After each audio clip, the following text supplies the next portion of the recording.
Test, test. Can you all hear me? All right, you give me the. Present on anything Tim tonight? nicely no, it was all me. He was just gonna come to Gotcha. present a show of force, you know.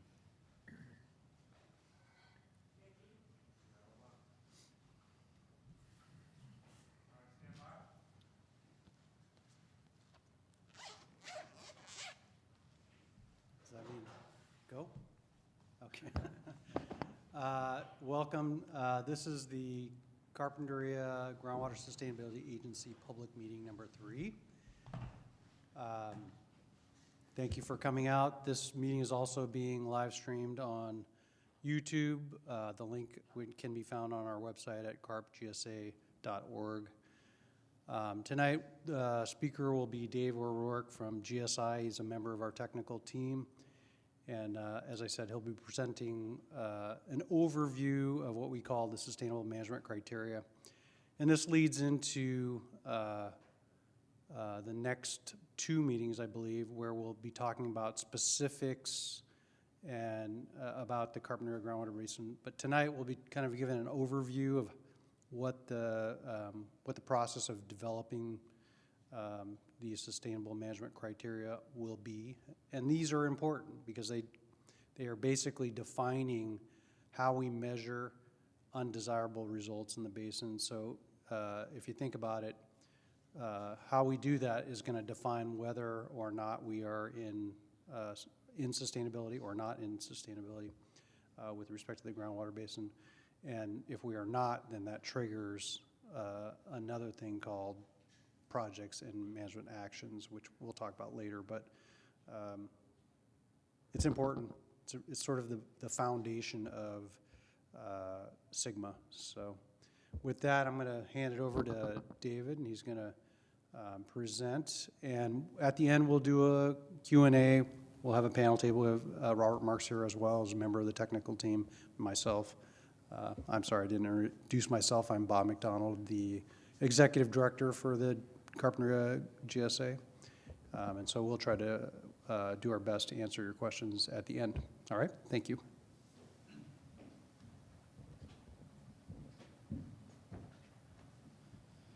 Thanks, Bob. So, yeah, my name's Dave O'Rourke. I'm a hydrogeologist with Groundwater Solutions Incorporated.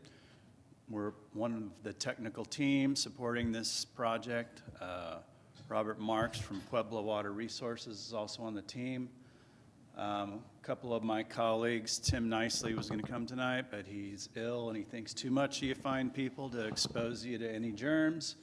And Jeff is our erstwhile project manager, but he's traveling today, so he couldn't make it. So this is just sort of a roadmap of where the entire process of the groundwater sustainability plan, where we've been and where we're going. The first 2 public meetings back in the fall were, presenting data and knowledge about the basin conditions, the groundwater conditions. Robert Marks over there did most of those presentations. I'd call that the education phase, and that phase is over. So that draft chapter was posted for public comment, and all that information is available on the website. So we are now entering phase 2, where we talk about actually setting the goals that will define sustainability, as we move forward. The planning period for these sustainability plans is 20 years. So we're going to set the goals in the next few months that we'll, be measuring against to define sustainability over the next 20 years. So yeah, I'll be talking a lot about these criteria tonight, so I won't get into those definitions right now.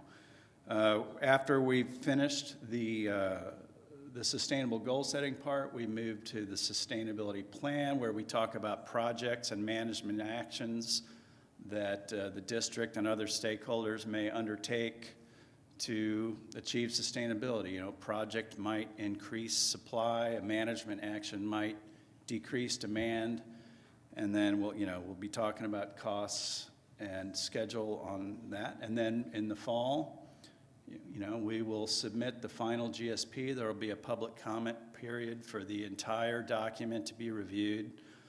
I should say, the individual chapters are getting posted as they're completed.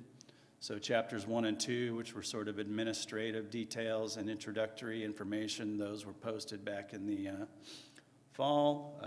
The basin conditions and groundwater conditions, those were posted back in the fall as well. But in the end, everybody will have one more chance to have a go at the entire document.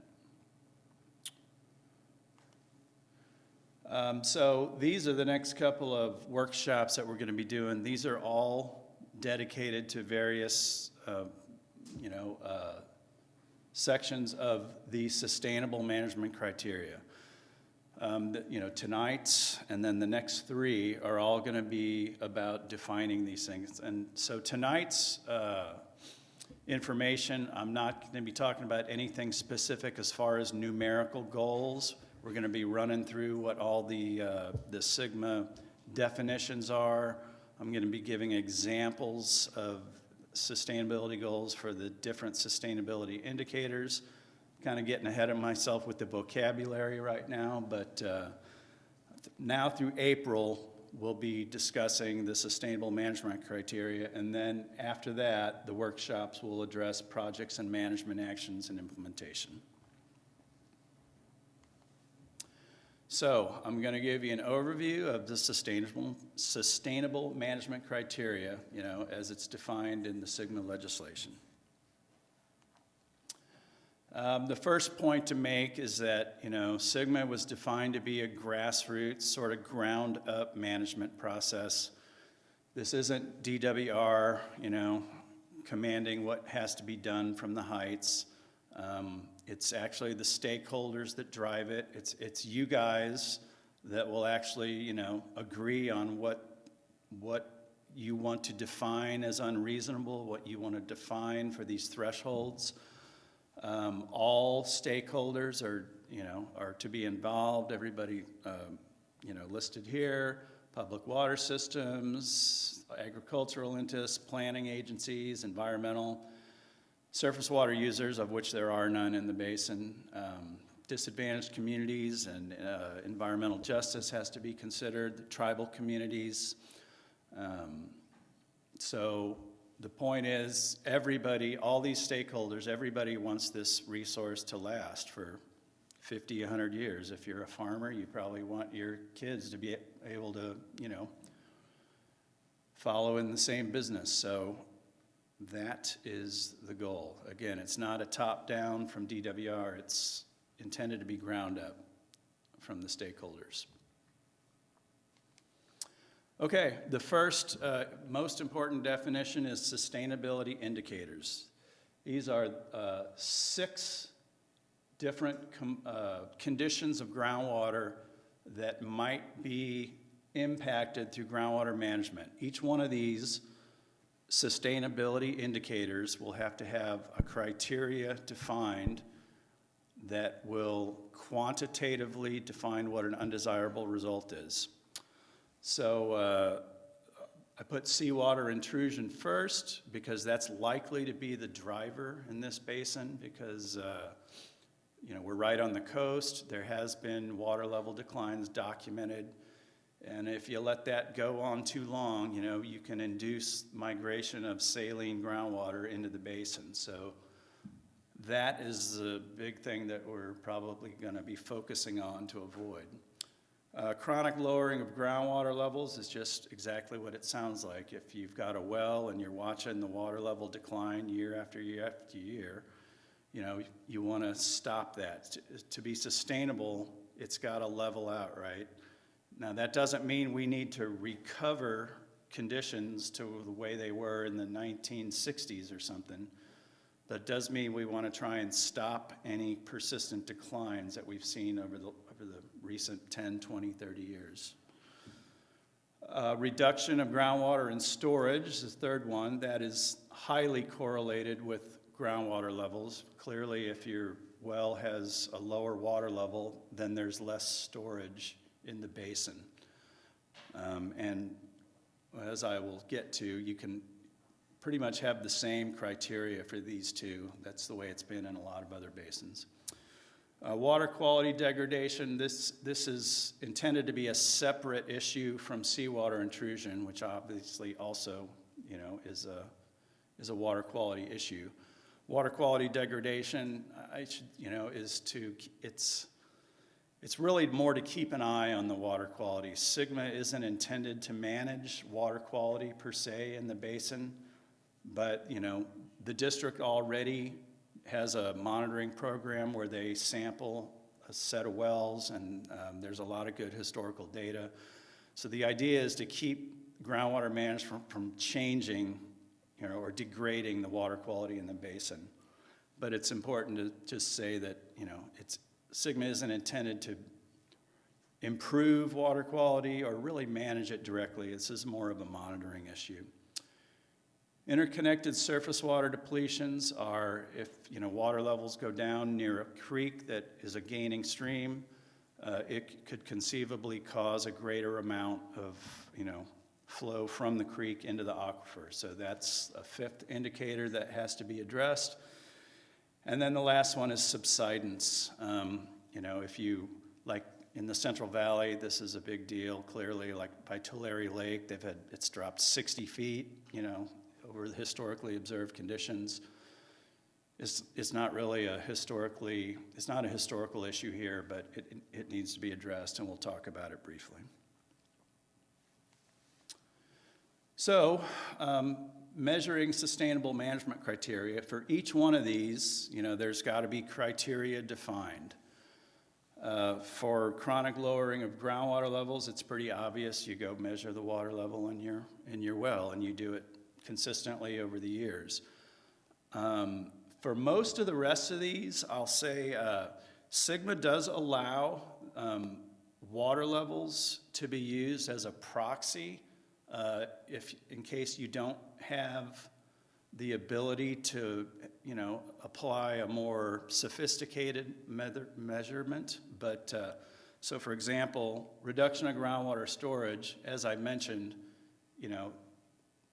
frequently that's got the same criteria as lowering groundwater levels. You can try and estimate the total volume in a basin. It's problematic to do that for a big basin.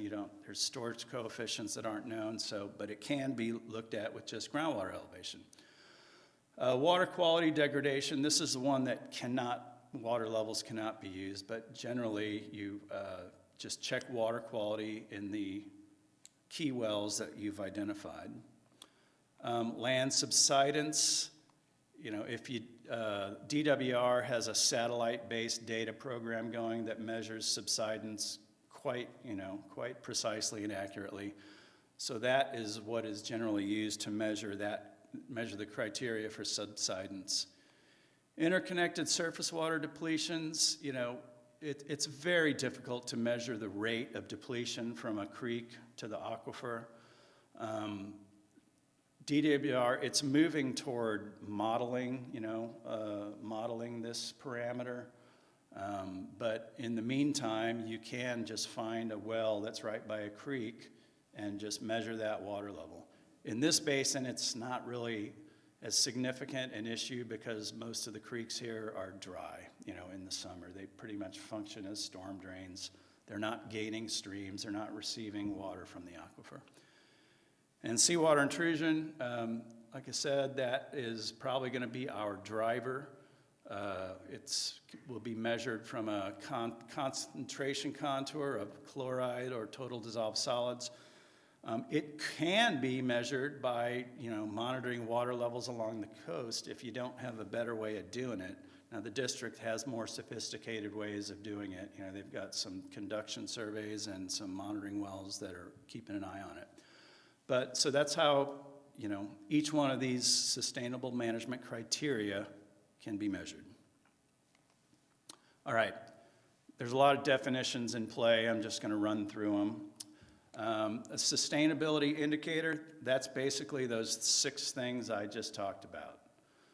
Each one of them has to have a criteria defined. An undesirable result is something that, you know, the stakeholders define as undesirable.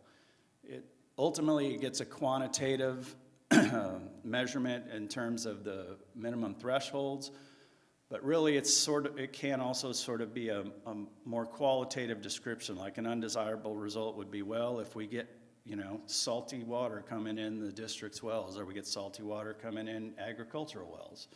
Clearly, that's undesirable. A management area is, you have the option of defining, you know, creating different management areas within your basin. You can do it. It's not really necessary because individual wells can have their criteria defined in any way you want. So lots of times, at least in the ones I've been involved in, management areas are just sort of seen as an extra layer of administration, extra layer of paperwork. They got to have meetings, they got to have public notices, et cetera. So, but you can create management areas within the basin. Okay, these ones on the right are the actual sustainable management criteria that we're going to be talking about. Well, first we'll start on the left. Representative monitoring sites, RMS wells. I'm going to be using that term a lot tonight. They're a subset of the monitoring network that you use, the subset of wells that you pick to actually measure these criteria, and ultimately where you define whether you're sustainable or not. So the criteria are MTs, minimum threshold. This is the value that represents when you exceed it, it's an undesirable result, okay? MTs are the ones, they are the criteria that really, you know, have teeth. They're the ones that trigger actions. If you exceed an MT, and then by definition it's an undesirable result, something's going to happen. You either got to have a study or a management action. But MTs, minimum thresholds, they are the ones that really drive, you know, this process. Measurable objective, you know, like in the case of water levels, which is easiest, you know, to picture, measurable objectives are like higher water levels. They're sort of more aspirational. That's where we'd want levels to be, you know, in 20 years when we're at the end of this planning period. But there's no, you know, there's no punitive action if you don't hit the measurable objective, you know, and punitive is not the right word, but there's, you know, there's an action triggered if you exceed the minimum threshold, but if you don't hit the MO in 20 years, you'll see in a graph exactly what we're talking about. And then interim milestones are just targets for the intervening 5 years. The groundwater sustainability plan is reviewed and revised every 5 years. So if, for example, you had a well that's now at 50 and you want it to be at 90 in 20 years, then your interim milestones would probably be like 60, 70, 80, right? They're just sort of interim milestones, exactly what they sound like.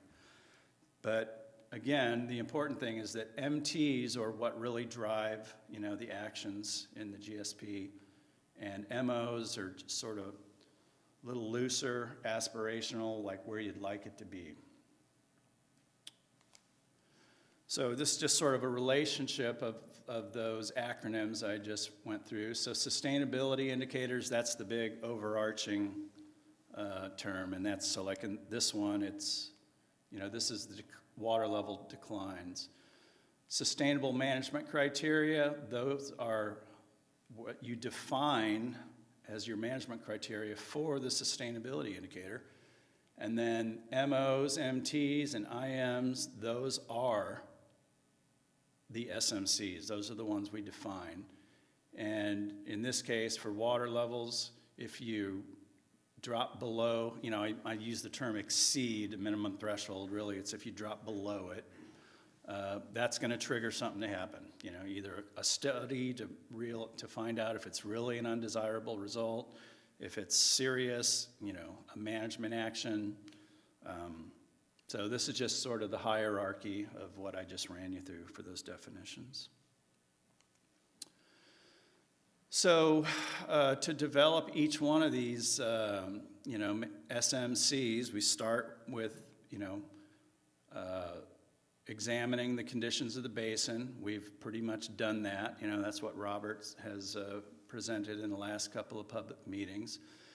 Develop a sustainability goal. That's sort of like a broad statement that just says, yeah, we all want, access to the same quantity and quality of water, in the future that we have now. We don't want water levels to decline. We don't want quality to decline.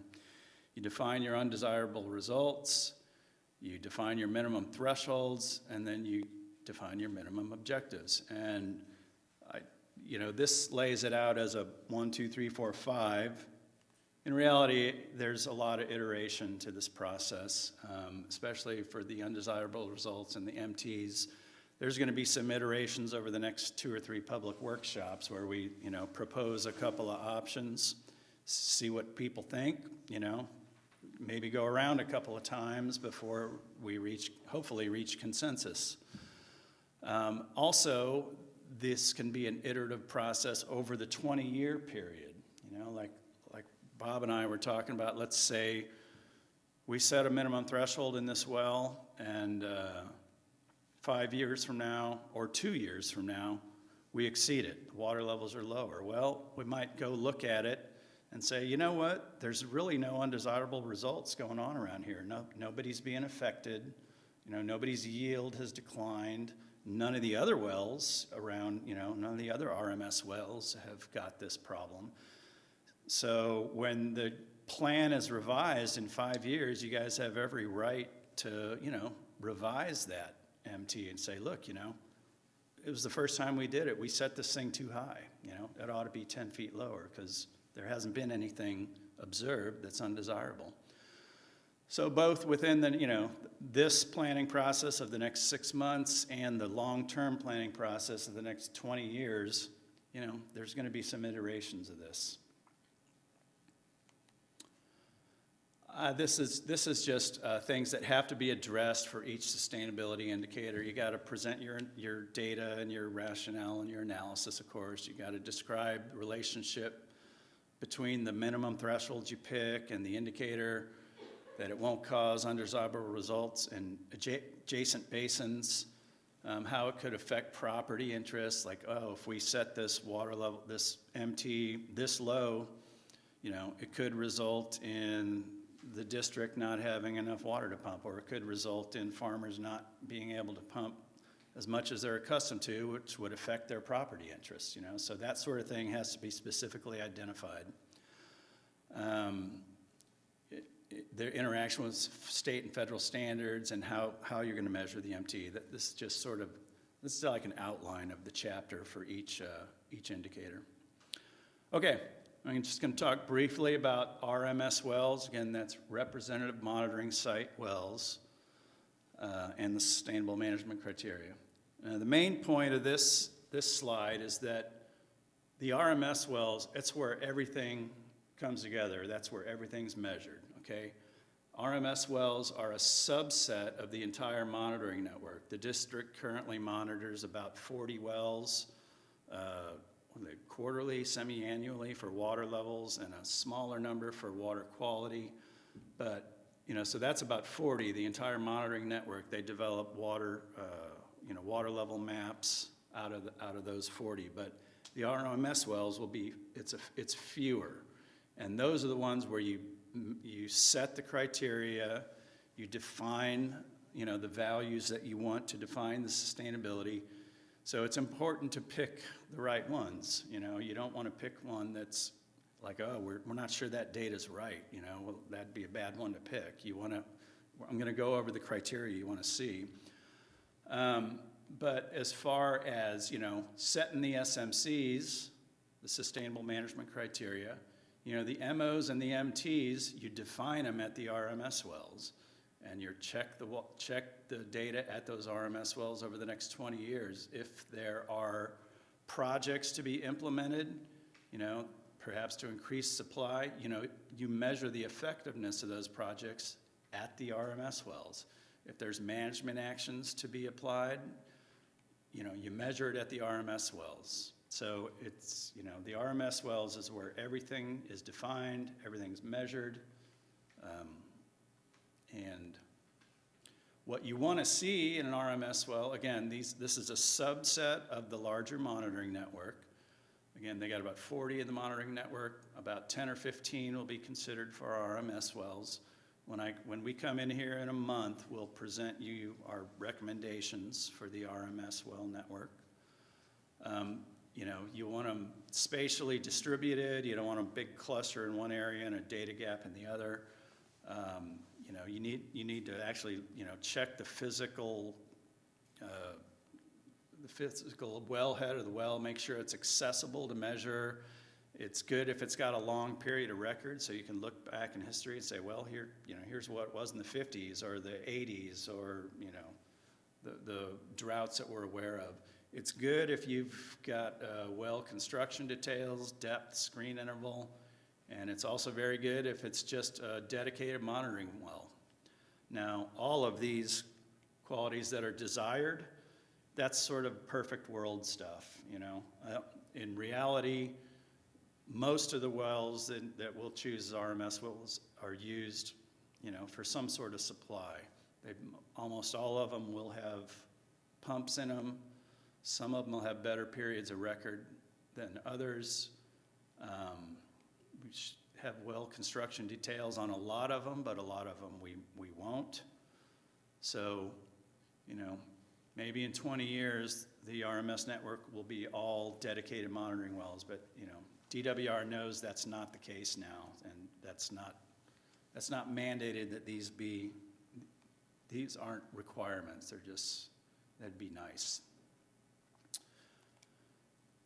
So this figure shows both the district's current monitoring network, which is I should have made those circles a little bigger, but the green wells, are the district's current monitoring wells, and the ones that are blue, there's about 12 or 14 of them, are the ones, just our initial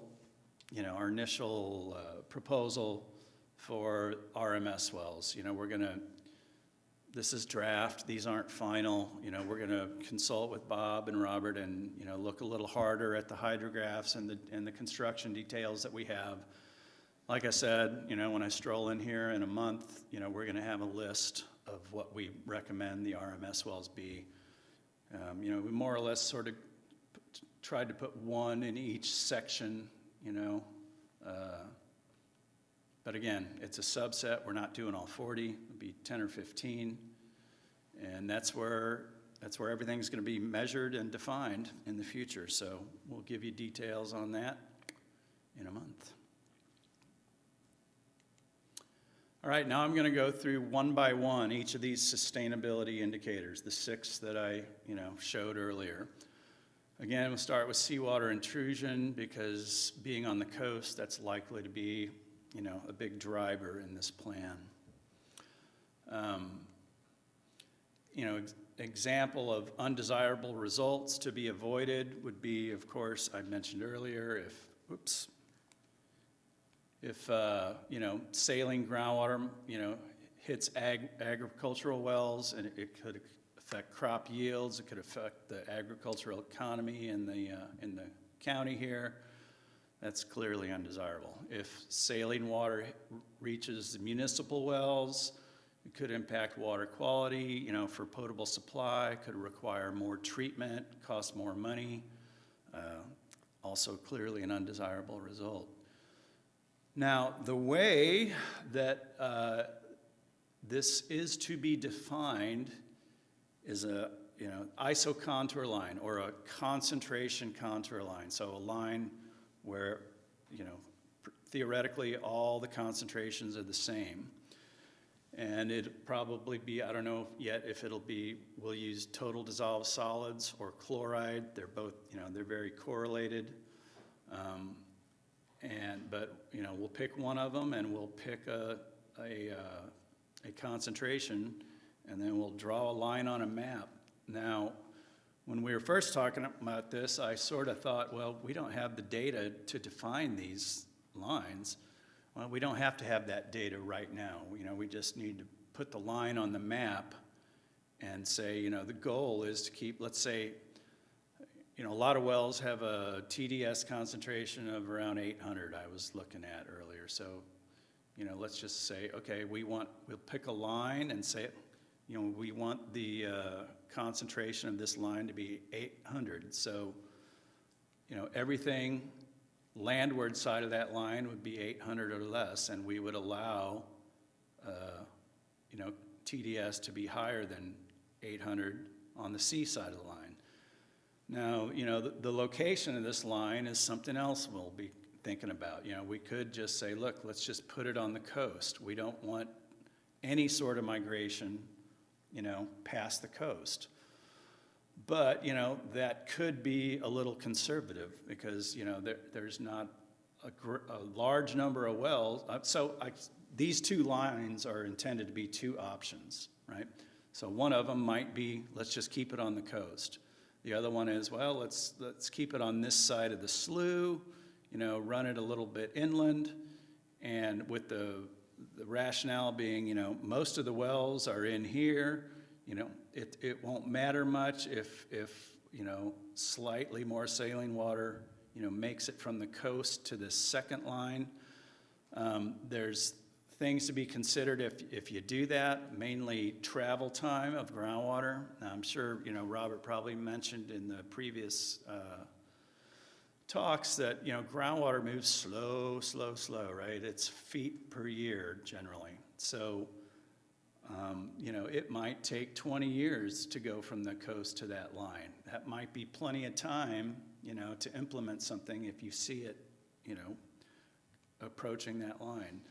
So, this is just an example of a technical detail, that we'll think about, discuss, and present when we come up with a recommendation for the ISO contour. We need to look at water, the existing water quality data. Like I just said, I was looking at some of the stuff the other day. There's a lot of wells in between 600 and 1,000, a lot of them around 800. So, that would probably go toward our rationale for, what we define as at the ISO contour.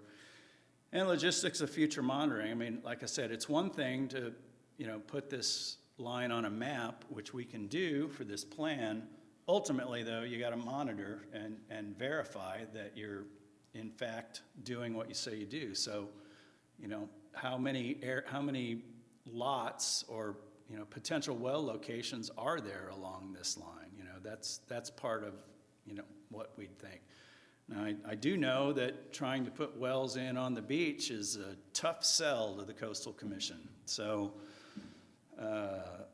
that's just another example of things to be considered. So again, there's been some, nominal data of a little bit of seawater intrusion in some Century wells that the district has. It'll be interesting to see how they respond to some rain.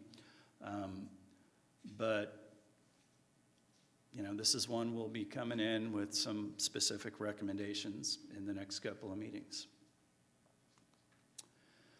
Okay, the next two sustainability indicators I'm going to present together because, like I said, groundwater levels and reduction of storage are highly correlated. So we'll talk about them together. Undesirable results. These two words, significant and unreasonable, are in SIGMA, and I just want to point out that, that's what an undesirable result is. It's significant, it's unreasonable. It doesn't mean no impact. It doesn't mean no results, but, you might say, okay, we can live with water levels a little lower than they are now. Or you could say, let's drop them another 100 feet, That might be significant and unreasonable. But the kind of things that we're looking to avoid with lowered groundwater levels and storage reduction are water levels falling below the screen for the district's supply wells, decline in yields of agricultural wells, if there are, I know there's not a lot of private domestic wells in the basin, but there are a few, and those people got right to water too. So if a domestic well loses the ability to supply it to a home, that's significant. The types of things we'll be looking at when we try to define these criteria for each of the RMS wells we select are, well location, construction details like total depth, well screen, pumping patterns in the area. And again, reduction in storage criteria can be expressed as a water level at the RMS wells, and they frequently are. And that's more than likely going to be our strategy for these, is the groundwater levels and the reduction in storage will probably have, similar, if not identical pattern or criteria defined at the RMS wells. So this is just an example of how, one might pick an MT. This is a theoretical basin, a theoretical hydrograph. This is not in this basin, but you can see, since the 80s, this water level's been going down, down, down. Okay, here we are, right here, where they submit their plan. You notice that, they didn't pick it right where the water level was then, because they could see that, it's been declining for 20 years. It's not likely to stop on a dime. So they gave themselves another 5 years of sort of burn rate, and they defined their minimum threshold lower than the level that they had when they turned in the plan. Gave themselves another few years to implement some projects and management actions, and then this is sort of the theoretical future water level. So there's a minimum threshold. It's defined at it's a specific number. It's a water level elevation of whatever this number is on the y-axis. It's, kind of the beauty of Sigma is it's really easy to measure a water level. Beep, here's the water level. You got it. It's measuring storage or total pumping. That's a lot tougher. So measuring things in terms of water levels makes the application of it a lot simpler. So that's for minimum threshold, and then we'll look at the next slide is the exact same hydrograph. The minimum threshold has been defined. And now we say, oh, well, okay, our measurable objective, we set it up here. That's where we'd like to see it in 20 years. We'd like to see it recover some. And so the difference between the MT and the MO, that's your operational flexibility. That's where, over the next 20 years, it can fluctuate in between those two without any undesirable results. And then the interim milestones, the IMs, just like I said, you sort of pick 3 interim numbers between the MT and the MO.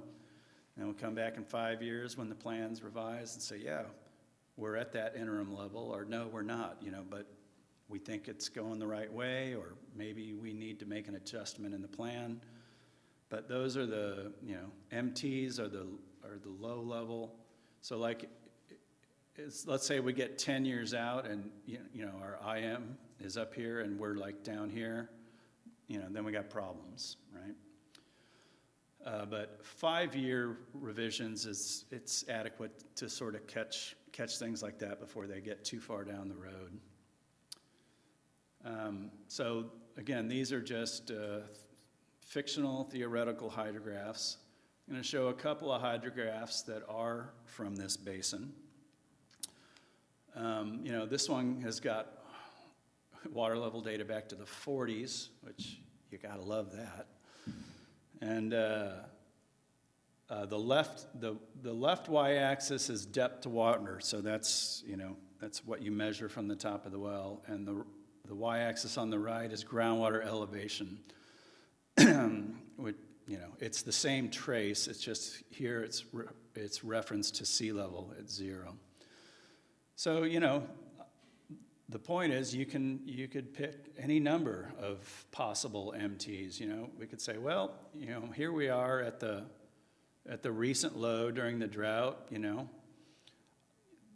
that might be a good one to go with. Or, we could probably live with another 10 feet lower than that, Or no, we want to be a little more aggressive. Let's try and keep it up at sea level there. Each one of those has got implications, right? It's got costs associated with it. It's got, management management issues associated with it. So I purposely didn't draw any lines on here, but we could have drawn one here, we could have drawn one down here, up here, and that's the kind of thing that will come in the next month or two, and we'll show if this ends up being an RMS well. We'll give you a couple of options, and we'll hash it out. You can see, I should point out, you can see all the historical droughts here. Here's the 50s drought. It got down to -25 below sea level.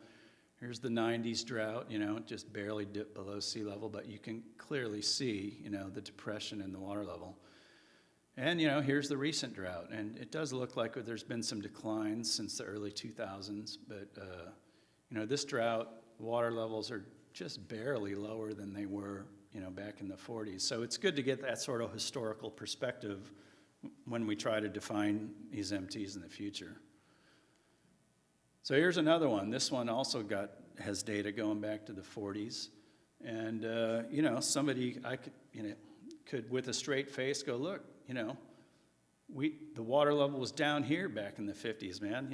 The world didn't end. Things carried on. We're all still here. Maybe that's, wouldn't be unreasonable to pick that as an MT. Well, things are a lot different now, and than they were in the 50s, and we have no idea if there was seawater intrusion back then. You could propose this, and it wouldn't be ridiculous to propose it, but it might be a tough sell, here in 2023. Here's the 90s drought, and here's our current drought. So, you could propose this as an MT and talk about it. You could propose this as an MT and talk about it. You could propose this. Each one of them, like I said, it's got implications. It's got management issues. So the point is, these are the kind of options we'll be throwing up on, 10 or 15 hydrographs for these RMS wells that we'll be presenting. Your MO, your measurable objective, you're probably going to put that somewhere up here. You don't want to put it at like the highest level ever, because then you're constantly trying to reach the highest level you've ever had. Something in the middle of what, of an average hydrologic period, something like that would be reasonable, or maybe what you had right before the drought. In terms of, I mentioned earlier that sigma isn't intended to try and get back to conditions the way that were at their highest. But for basins that have just seen constant decline, which we're not seeing in this hydrograph, but the ones like I showed, that theoretical one that's just been going down, down, down, you are obliged to try and get it back to the levels they were at 2015, which is when they wrote the law. So, if here in 2023 we're already lower than 2015, there is part of the law that says that's what you got to try and get back to for your baseline. For this basin, that's not really an issue because, there's not a whole lot of, we don't have that long, consistent decline here. So those are the kind of things, we'd be talking about for defining these criteria for the sustainability indicator for lowered groundwater levels and reduction of groundwater and storage. And okay, so I'll just stop now for a minute. So those three, seawater intrusion, reduction of water levels, and reduction of storage, those are going to be the biggies in this basin. There has been documented decline in water levels. There has been some observed, at least the start of some saline intrusion in the C zone. These next three I'm going to run through. I don't, mean to give them short shrift, but they're not likely to be big drivers in this basin. And the first one I'm going to go with is subsidence. So, in a case of like Tulare Lake, or, you know, I worked on the San Luis Obispo Basin, they, you know, they've had historical subsidence. They pumped a lot of water back in the 90s in the Slow Basin, and they were blowing out windows at the Honda dealership and things like that. And, you know, the city ended up shelling out $5 or $6 million in lawsuits back then. And what happens is if you bring the water levels down, you know, sand and gravel, it doesn't really compress. It's not going to change. Clay is like really fluffy, and if you take the water out of a clay layer, it compresses and it doesn't bounce back, you know. So if you drop the water level below a defined clay layer, it can compress and it can result in, you know, a lowered water level at the surface. Tulare Lake, San Luis Obispo. You know, considerations for analysis here, has there been documented historical subsidence here? And there has not been in this basin. Is there sensitive infrastructure that, you know, like canals, pipelines that might be affected if, you know, you actually change the gradient? And there's nothing like that really here.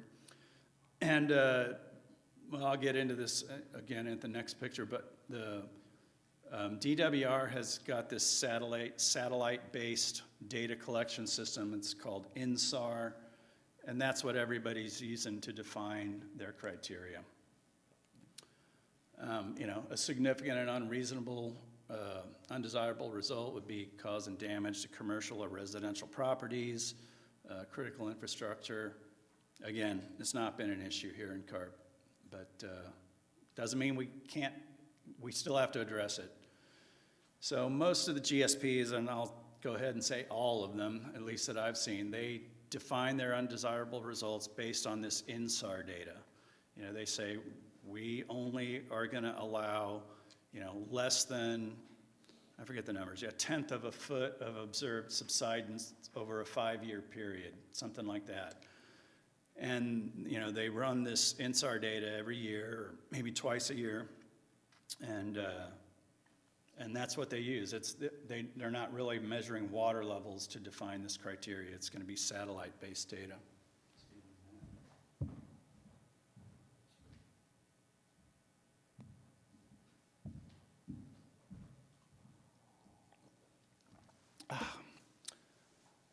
In addition, you know, if you do see, oh, it exceeded that level, really the first thing it's going to trigger is a study saying, well, you know, subsidence can just happen. It doesn't have to be from, you know, pumping of groundwater. So the first thing to do is like, well, is this really from groundwater decline? You know, let's check the wells around there. Have they declined significantly? If not, then it's not due to groundwater management. So we can all get on with our lives. But again, it's the INSAR data that's going to drive everything here. Interconnected surface water depletions. Like I said, if you lower water levels near a creek that's getting fed by the aquifer, you know, it can result in more water leaving the creek and going into the subsurface. I understand this figure's been shown a few times already, but this shows 3 different types of streams. Gaining stream is when the water level in the aquifer is higher than the creek, so water flows from the aquifer into the creek. And then, you know, from the top of this figure to the bottom, presumably flow would be greater at the bottom. A losing stream is when the water table is lower than the creek and water will flow from the creek into the aquifer. And then we got disconnected streams. This is really more like what we have here in Carpinteria Basin, you know. When it rains, the creeks flow, but as soon as it stops raining, they dry up. There's you know, I'll say a significant difference of, you know, between the elevation of the channel and the elevation of the groundwater. Most of the creeks here, I think we've all agreed are, you know, in this disconnected category. You know, this sustainability indicator is, you know, it's commonly associated with fisheries conditions, right? If you've got salmon running up a creek, you want to avoid this type of thing. You know, National Marine Fisheries Service, Sierra Club, this is the one that they like to focus in on because everybody likes salmon, right? But these creeks, they don't, you know, they just don't run that frequently. You know, we still need to address it. We'll have to come up with some sort of criteria. I'm not sure as we speak exactly what that's going to be, but, you know, we do have to address it. Things to consider when you're trying to define these SMCs are, you know, where are the groundwater dependent ecosystems in the basin? In this basin, you know, the work that Robert did, it screened out a lot of them. There's a few like way up in the creek valleys, right? They're sort of like at the top of the basin. Anyway, you look where those groundwater dependent ecosystems are located, you know. What are the historical rates of stream depletion? Well, these creeks are disconnected, so, you know, they pretty much become completely depleted every time it stops raining. What kind of uncertainty is there in stream flow depletion estimates? Well, it's high, that's for sure. You know, is there pumping right next to streams? Are there any surface water needs in the basin? There are none in this basin. Are there any, you know, state or federally mandated flow requirements? There are none here. You know, all the creeks that flow through the basin are unregulated. We're not getting, there's no upstream dams, you know, releasing water for environmental flows or for, you know, in-stream diversions. So I will say, you know, the future of, you know, the way DWR seems to be going on these is modeling results, you know, where you have a stream represented in the model and you run it with a baseline condition and then you run it with a project and you compare, you know, what's the difference in the flow from the stream to the aquifer. You know, a model is capable of doing that. Our model is not currently capable of doing that because it's prescribed, they prescribed those flows directly. And, you know, so, you know, without getting into it, there's two ways of doing it. There's a way where, you know, as you change the water levels, that'll change that flow from the creek to the aquifer. The way the model is set up now is that that flux is prescribed. So, but in the future, I think that's what DWR is going to be going for because you just can't measure flow from a stream into an aquifer. It's just tough to do. Okay, now we'll talk about the water quality sustainability indicator. As I mentioned previously, this is really more of a monitoring exercise. It's not intended for SGMA to improve water quality. It's, you know, it's more to keep an eye on water quality parameters that might be impacted by groundwater management. Again, this is, you know, separate from the seawater intrusion issue, which is clearly a water quality issue, but this is separate from that. You know, the metric is that there would be no degradation of groundwater quality in the RMS wells that you pick for water quality. Now, so, you know, so you want to avoid things. Just to pick a real obvious example is if there's a big plume of solvents or gasoline or something from a leaky tank, you know, you wouldn't want to go in and put a production well down gradient of that would draw, you know, draw that contaminated water in. That's kind of an obvious thing that you would not do, but that's the type of thing, you know, that you want to avoid. You know,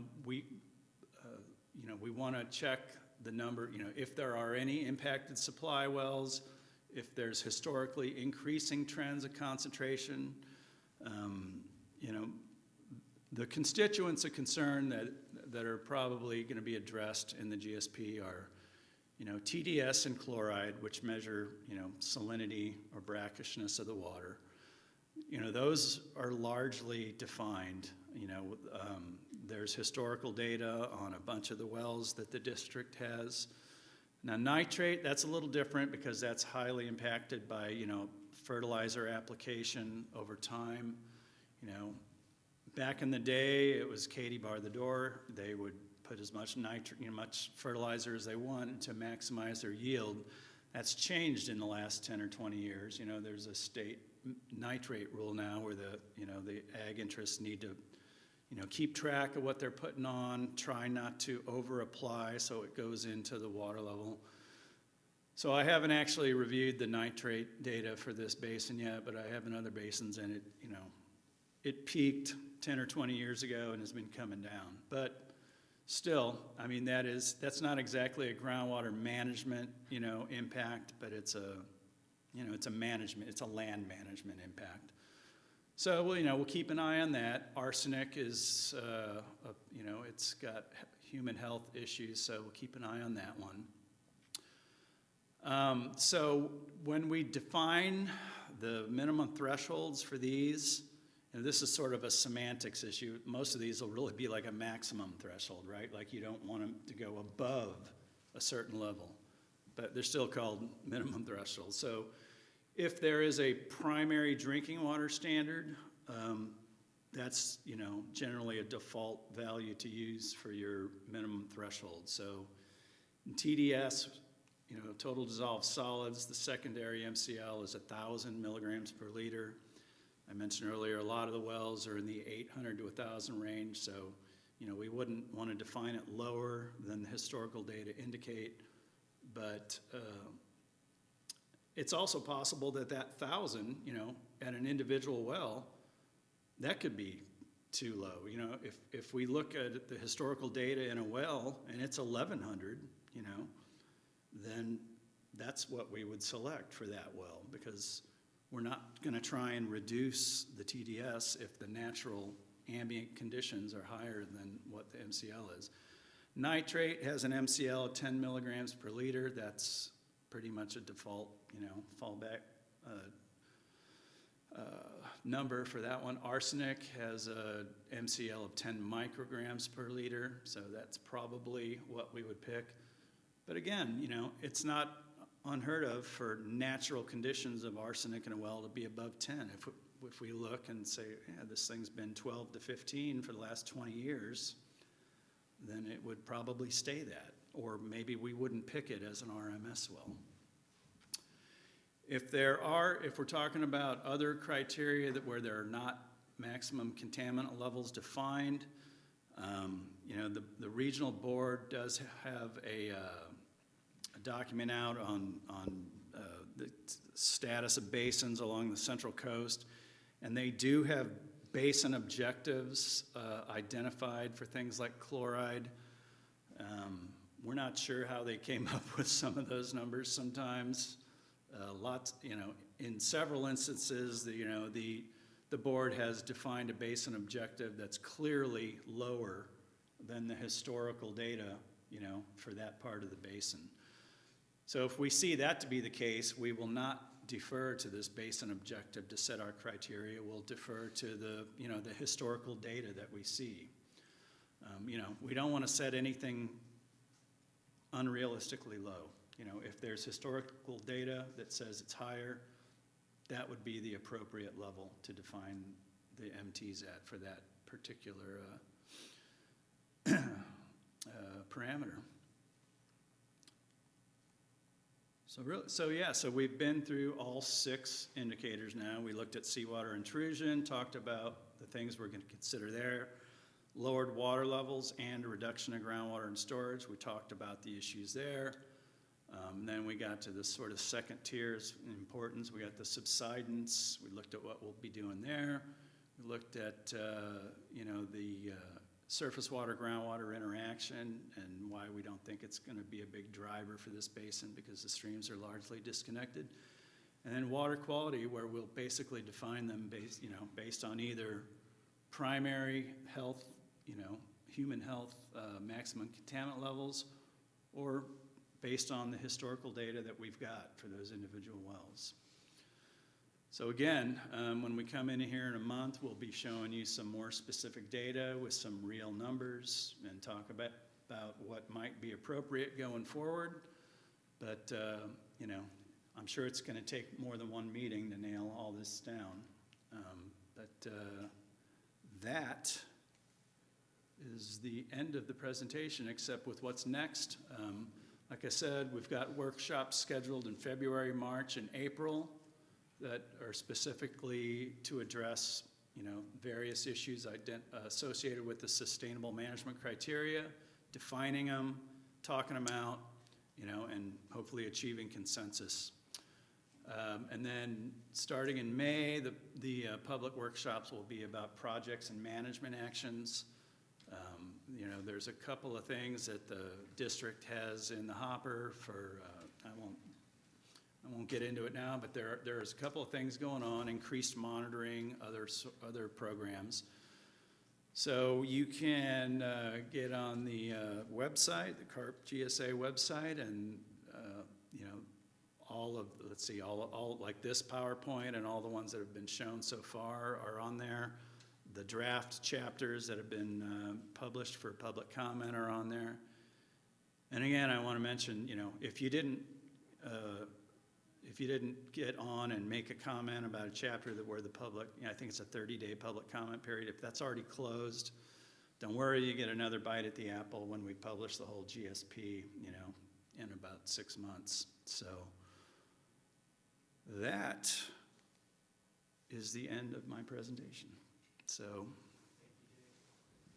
This is good. I want to just remind you all before we get into the Q&A that we have a sign-in sheet. If you would please sign in so we know that you were here. It's important for us to track, who we've been talking to, and so that's helpful to us. And do we have a roving microphone? Yeah, so we have a roving microphone. I think probably the easiest way to do this is if you have a question, just raise your hand and I'll bring the microphone over to you. The panel will do its best to answer your question, and then we'll go from there. And we'll just stay until we answer all the questions, and then the meeting will be over. So, any questions?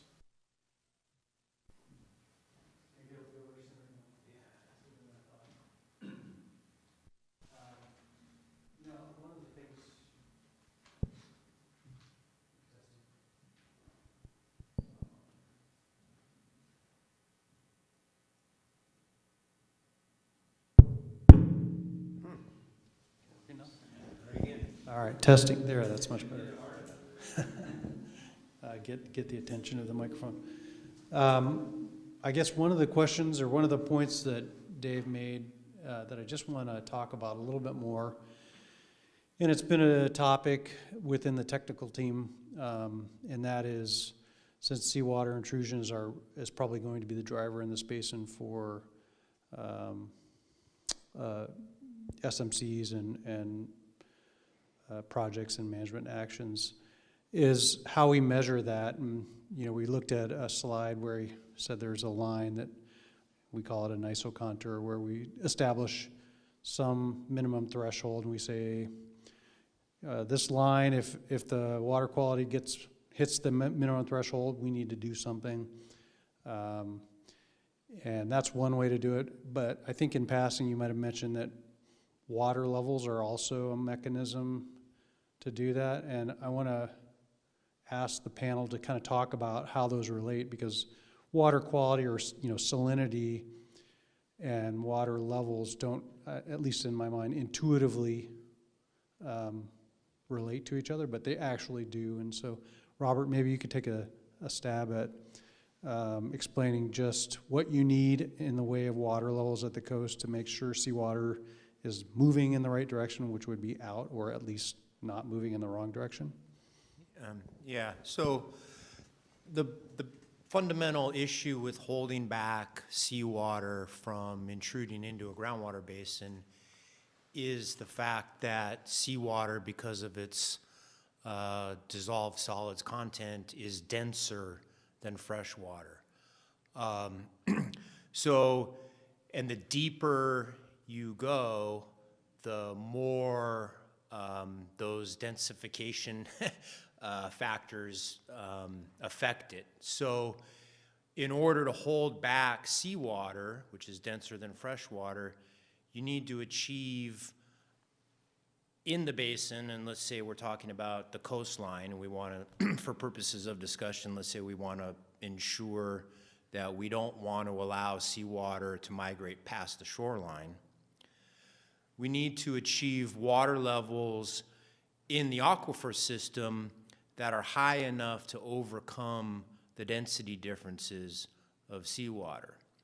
So, for example, the C zone that I talked about in the last couple of workshops, at the coast, at the district's recently installed seawater sentinel monitoring well site, the C zone is about 1,000 feet below sea level. The density difference between freshwater and seawater is 1.025. So in order to hold back seawater that's occurring 1,000 feet below sea level, you need to raise the head or the water level in the freshwater system enough to overcome that density difference, which would be 25 feet.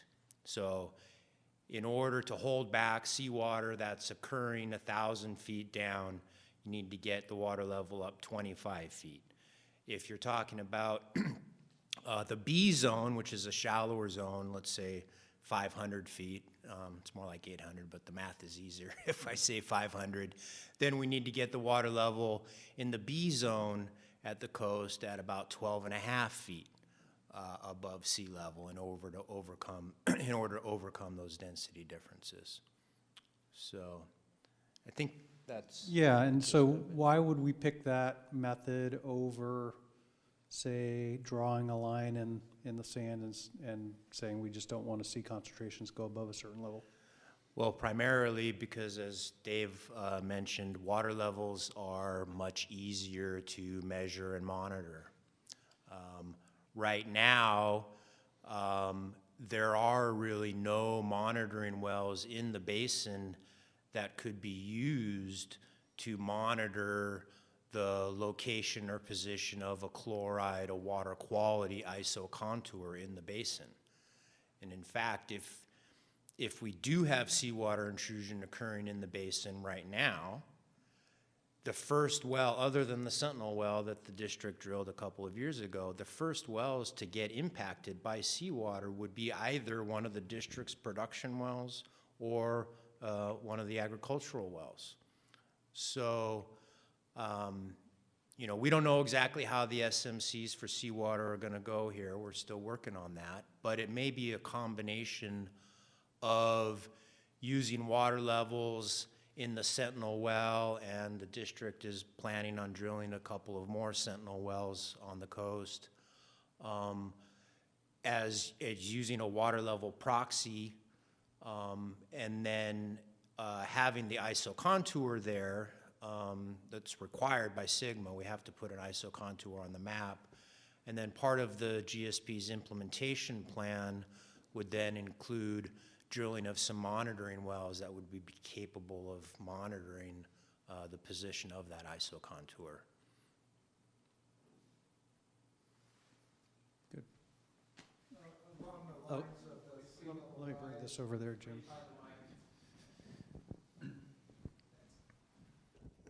Just following up on your discussion of the isocontours, do you see the plan as being forward-looking in terms of sea level rise and its impact?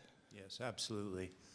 That's a requirement of SGMA, is to take into consideration projected sea level rise over the planning horizon.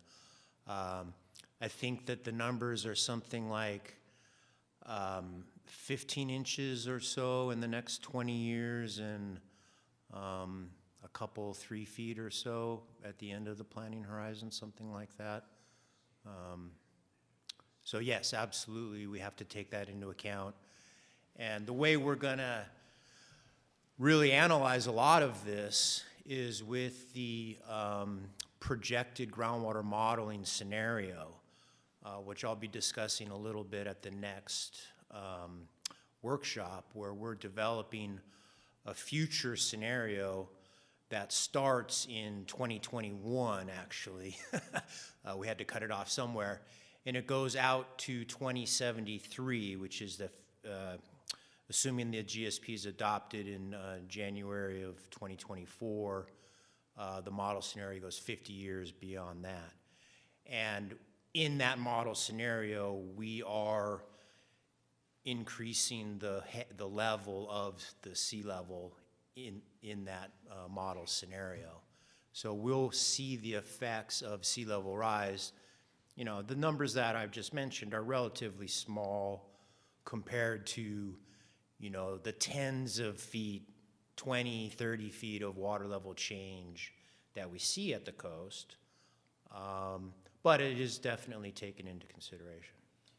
And I'd just add, so is, you know, climate change factors in addition to sea level rise. You know, there's some criteria that DWR has put out to change, you know, rainfall, not patterns so much, but amounts and evapotranspiration associated with that. So Yeah. for both of those factors, you know, it's mandated that they be considered.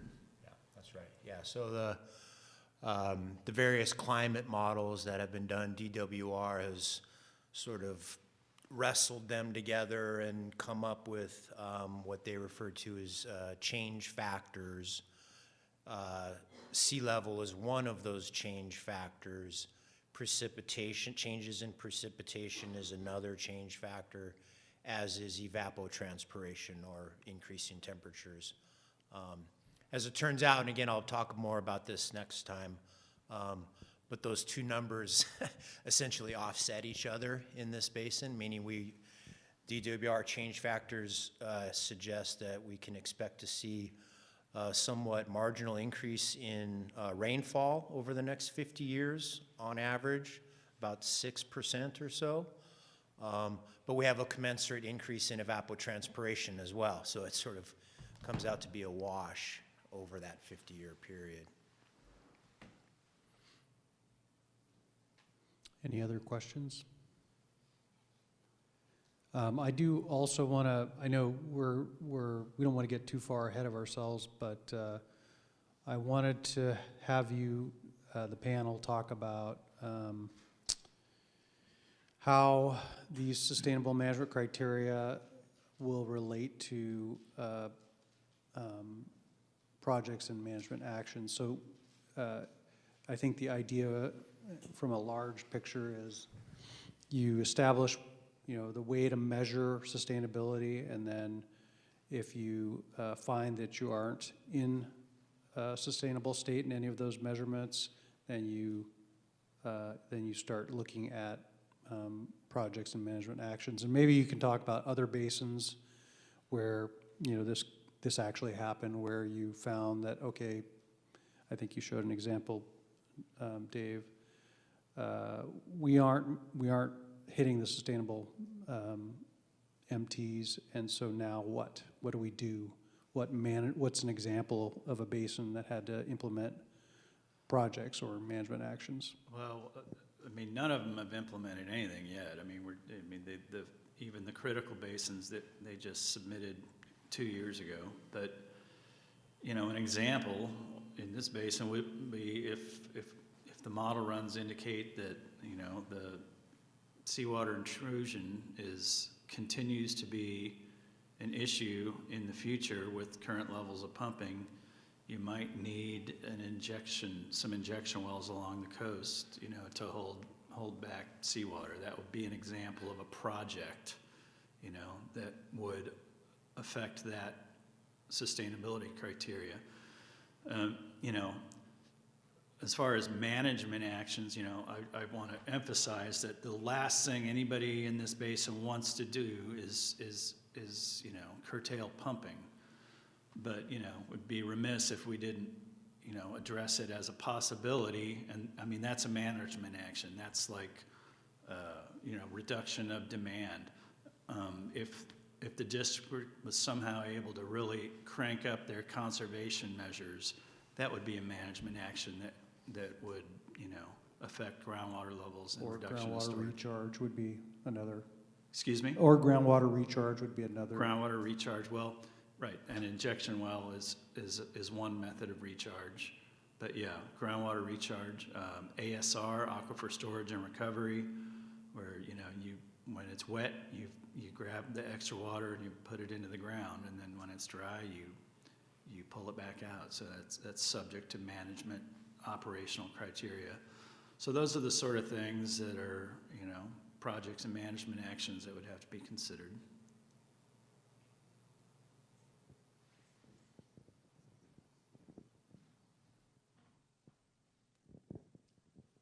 I can see your model as being an extremely valuable tool moving forward. Is that something that's going to be available to the agency? And what would the mechanism be to do that? Yes, absolutely. The model of the basin was originally developed through a DWR grant back in 2008 by the Water District. That model is being updated, recalibrated, and then this future model scenario is being developed as we speak, is all being done for the GSA. So the model is not proprietary. It's not Pueblo's model or GSI's model. Montgomery and Associates actually are the folks doing the heavy lifting on the groundwater model. It belongs to the district and or GSA. But if DWR wants to see it, they can see it. Yeah, we're using the the ModFlow model code, which is industry standard. It's a US Geological Survey model code. It's all open source. There's nothing proprietary about it at all.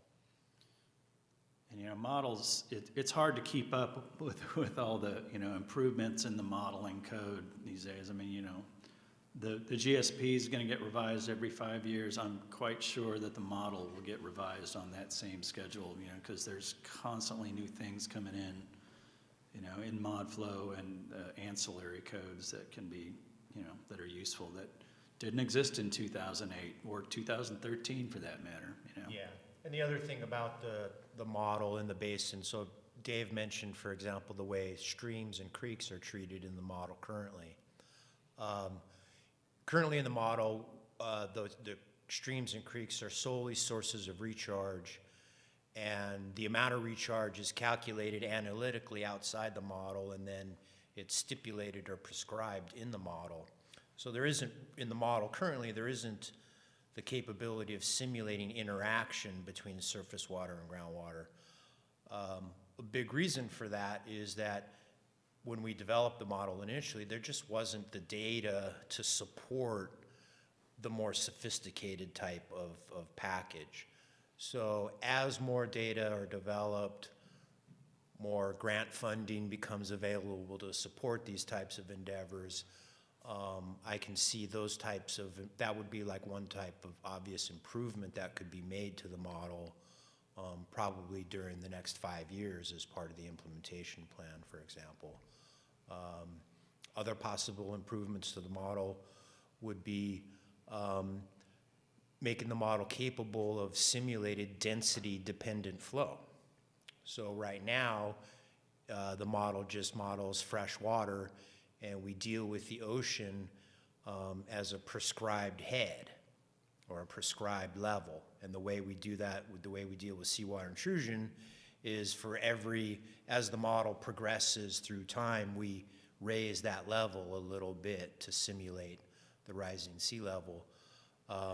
But there are fairly sophisticated additions and enhancements that can be made that would allow the model to actually simulate the movement of density-dependent flow or seawater. So we could simulate, for example, a theoretical position of the seawater-freshwater interface offshore and see what happens with various projects or management actions to the movement of that interface. Right now, the model doesn't have that capability, but it could be enhanced to do so. And yeah, just, you know, we throw the term model around pretty loosely, and I think, you know, people have different conceptions of what that is. Some people actually think, you know, is it a physical model of the groundwater basin? That's not what we're talking about. We're talking about a computerized simulation of the basin that can be used as a tool to make decisions. And, you know, it's limited to the data we have to verify that it's actually representative of the actual natural conditions of the basin. And I think the improvements that Robert's talking about are improvements that help the model to better simulate actual natural conditions in the basin, so it improves our decision making. Any other questions? Kind of getting off of the sustainable management criteria and into the model, but that's fine. Any other questions before we wrap it up? All right, Jim's the question man tonight. I've got another question. So you set MTs for various monitoring sites, and those are obviously a limited number. And so what if you reach an MT at one site?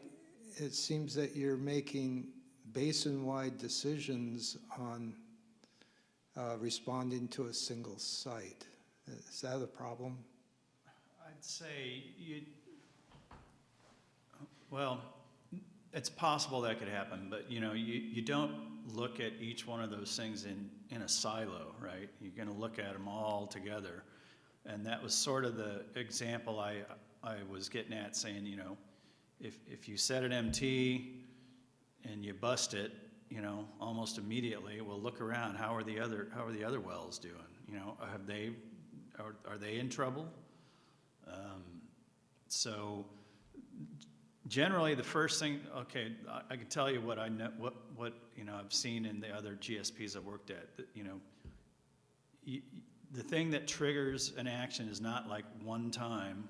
You know, you bust the MT once, like call the cops.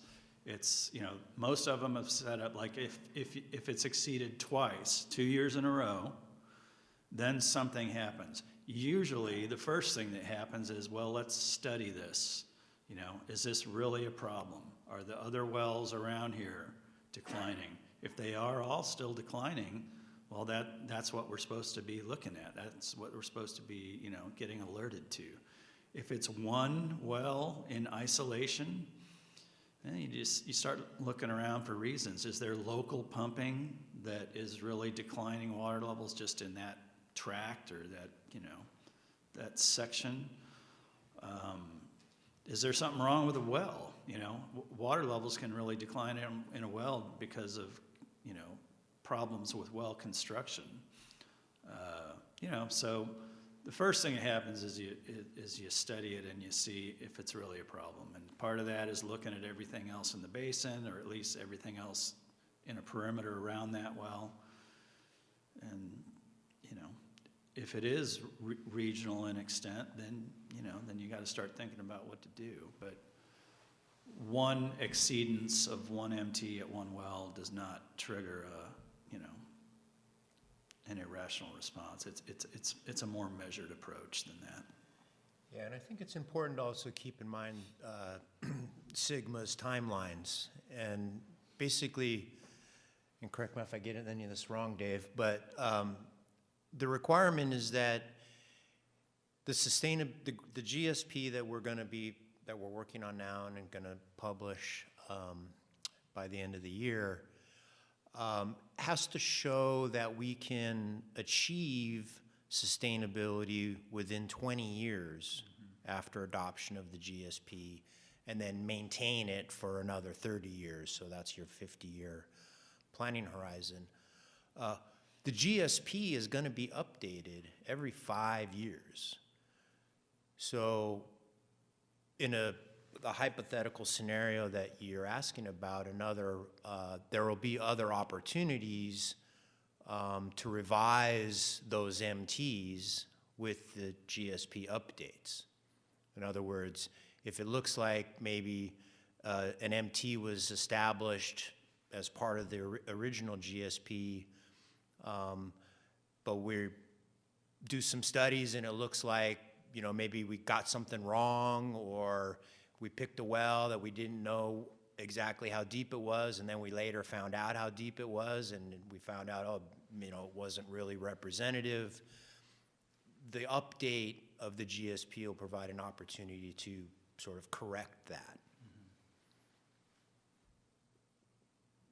Yeah, you could, I made the, you know, the example of like, oh, maybe we set it too high, maybe we lower it 5 years from now, or maybe we just get rid of that well out of the network because something's funky about it, and we pick a different well, you know, so, you know, there's various ways to it. I'm not saying that, you know, that's gonna be the default is, oh, let's just, you know, change wells or change MTs. If there's really an issue, then it's got to be addressed. But it's entirely feasible that it could, you know, one well doesn't represent the region that it's in. Yeah, I mean, whatever we do with the GSP, either the original GSP or these updates, still have to pass DWR muster. You know, they have to accept it. So you can't just, they'll know if what you're doing is just getting rid of MTs because they're inconvenient for you, right? You know, you have to have a rational basis for it. Watchword is defensible.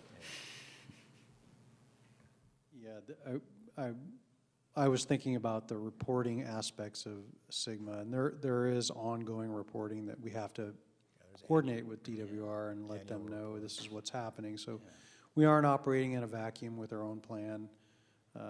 We have to submit the plan, they have to approve it, and then we have to follow reporting requirements under Sigma to make sure that we're complying with our own plan. So there is some accountability outside of the GSA. And the reporting is annual reporting. You got to submit annual reports, and part of that report is, you know, what's your progress towards sustainability, so. All right, any other questions? Scott? Okay. Well, if there are no other questions, I will thank you for coming tonight. And as I said, we have materials on the table that talk more generally about Sigma, and sign-in sheet, if you would please sign in. And I think that, you know, please come back to the next meeting and the meeting after that. These will be on the third Wednesday of every month. Same place, same time. And if you can't come, go to our website. You can watch it either live streamed or recorded. So, and this PowerPoint slide presentation will be also uploaded to our website. So it will be available there tomorrow. So thank you again.